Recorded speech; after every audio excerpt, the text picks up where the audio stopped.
Uh, that takes us quite a long ways back. 1988, I think. I was about 13 years old, and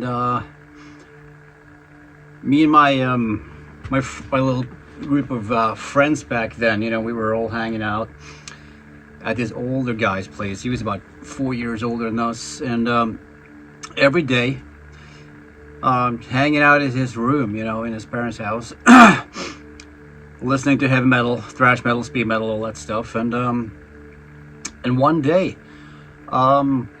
this even older friend comes in. I know he's like a legend in my city at the time. He's like 18, 19 years old. He drives a car and all that, and he's heard about all these bands. He's been listening to Venom since 1982, so he's really cool. He comes in and he's got 2 magazines with him. Turns out to be Damaged Inc., which I hope a lot of you guys, that sounds familiar, because that was Maniac's magazine, and obviously Maniac.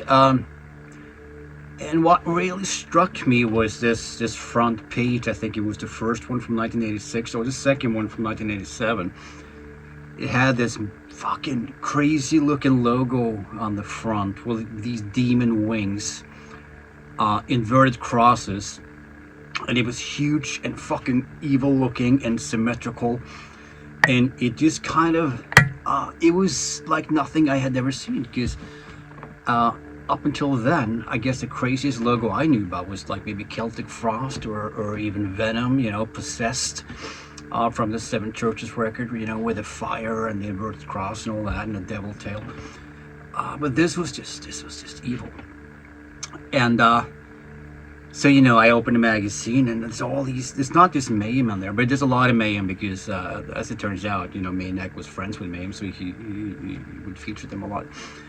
It was Necrophagia and a bunch of other really cool bands, and but what really struck me was, fuck, man, Mayhem lived about an hour and a half from where I lived. I mean, I might as well have been on the moon, because I was 13. I wasn't driving anywhere, and my parents were pretty strict, so I wasn't going anywhere anyway.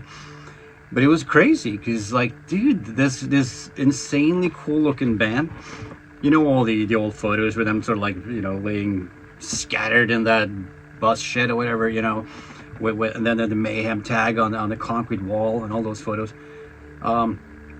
It was nuts. I'd never seen anything like it. It was so underground, and it was unpolished and rough and raw, and obviously, and you could write these guys. There was an address right there. That had never happened before. I'd never seen. You couldn't write Slayer. Maybe you could back in '84. You certainly could not do it in '88. When I was really getting into that stuff. So I obviously I sent a letter. A couple of months later, I get this response, and there's a letter in the little mailbox. There's a cassette. It's fucking Death Crush, the demo. And Euronymous had responded to my letter. He wrote me a long letter talking about how Death Crush was getting old, and how they were working on a new album called The Mysterious Dome Satanas. They had a new singer called Dead, and all that. And then he taped all these cool bands on the B side.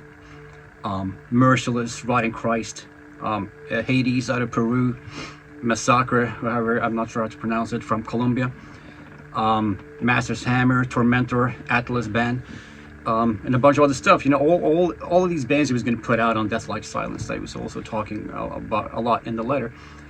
So it was amazing. And it was the first time I saw flyers. He sent me all these flyers for all these bands all around the world. So I wrote everyone.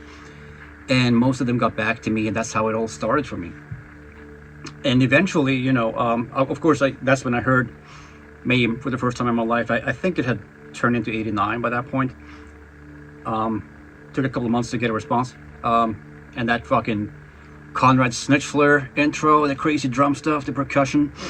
I had no idea that his old band, Tangerine Dream, was going to mean a lot to me in a couple of years after that. I had no idea how meaningful that would be to me. And then, of course, the opening fucking riff, which is like just so goddamn heavy. And, not too long after that, we heard there was that compilation record, Projections of a Stained Mind, you know, so you got to hear some of that early The Mysterious stuff, which was incredible. Never heard guitars like that before. Then I met Euronymous and Dead at an Abhorrence from Finland and Dog Throne and Cadaver show at some point in 1990. And you know, of course, after that, you know, history started getting a bit dark. It got a little fucked up after that. You know, I think everybody knows that story. I'm not really going to get into that.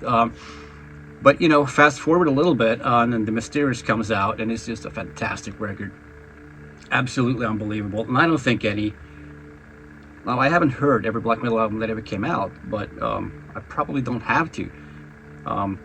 Perhaps I shouldn't say that, but I mean, I don't really think I do. It's just such a fucking amazing record, and I personally haven't heard anything, I think, that kind of comes close to it.